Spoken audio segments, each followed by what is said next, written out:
안녕하세요. 미부기입니다. 수요일, 목요일 시장 큰 상승이 있었습니다. 최근 쫓기는 듯한 모습을 보이는 트럼프 대통령이 결국 시장에 항복 선언을 했다고 보는 거죠. 트럼프 대통령의 취임 100일을 앞두고 실시한 여론조사에서 지지율은 44% 수준에 그쳤습니다. 역대 대통령 바이든, 오바마, 조지 부시와 비교해도 가장 낮은 수준입니다. 그 외에 미국 경제 데이터도 악화의 조짐을 보이고 있고요. 미 정부의 관세 협상에 대한 태도도 상당히 진취적으로 바뀌었습니다. 곧 관세를 의미 있는 수준으로 내리는 협상이 있을 것이라 보는 거겠죠. 그리고 어제 장 마감 후 발표한 구글의 실적도 잘 나오기도 했고요. 골드의 조정과 빅스 30 하방 이탈, 달러의 반등, 빅테크 실적 호조, 관세 협상 임박 등 증시는 강하게 모멘텀을 얻으면서 결국 나스닥 기준으로 2월 고점부터 이어지는 하락 채널을 돌파했습니다. 나스닥과 반도체 지수는 이미 돌파한 상황이고 SPX는 5,500선 돌파를 눈앞에 두고 있어요. SPX마저 돌파한다면 추세적인 상승으로 이어질 가능성이 높다고 보고 있어요.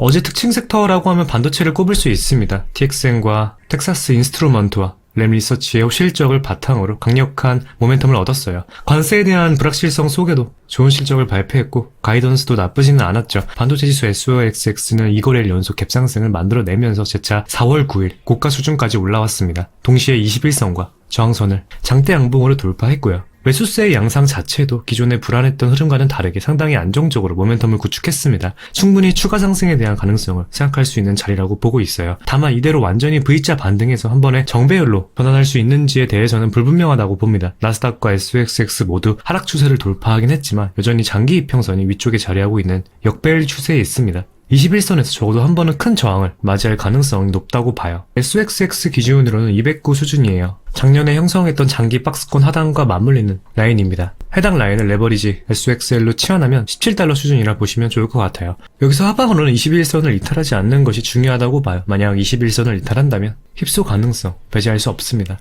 개인적으로 여기서 지수가 하락 추세를 돌파하여 V자 반등을 만들기 위해서는 달러 인덱스가 일정 수준 상승하는 것이 전제되어야 한다고 생각해요. 최근 증시는 강한 랠리를 펼쳤음에도 불구하고 달러 인덱스는 여전히 100 아래에서 움직이고 있습니다. 이는 기축 통화인 달러에 대한 신뢰도 자체가 이전처럼 회복되기에는 시간이 필요하다는 것을 보여주고 있지 않나 싶어요. 그래서 완전한 V자 반등보다는 반등 이후 추가 하락이나 횡보 국면으로 진입할 가능성을 조금 더 높게 보고 있습니다. 대응 관점에서 본다면 하락 추세 돌파 시 추격 매수 유효하지만 201선에 근접하면 어느 정도 수익 실현하며 리스크 관리하는 전략이 가장 합리적이지 않을까 생각해요. 이후 눌린 구간에서 다시 진입하는 것이 기회비용 측면에서 유리하다고 봅니다. 현재 지수도 그렇고 매크로도 그렇고 전체적으로 굉장히 중요한 라인에 있습니다. 오늘 주봉 형성하는데 이런 변곡 부근에서의 주봉 종가가 주는 의미는 상당히 큽니다. 최근 변동성을 고려했을 때도 그렇고 더 많은 시장 참여자들의 의중을 반영하기에 기간적인 신뢰도도 크기 때문입니다. 주봉 캔들 장대 양봉으로 마감하는 것이 추가 상승을 이어가는 데 있어 중요하다고 봐요. 지수는 SPX 5500선 돌파 마감 중점적으로 체크하시면 좋을 것 같습니다. 그럼 오늘 영상 여기서 마무리하도록 할게요. 오늘도 시청해주셔서 진심으로 감사드리고 도움이 되셨다면 구독과 좋아요 한 번씩 부탁드리겠습니다. 궁금하신 점은 댓글 남겨주시면 확인 후 답변 드릴게요.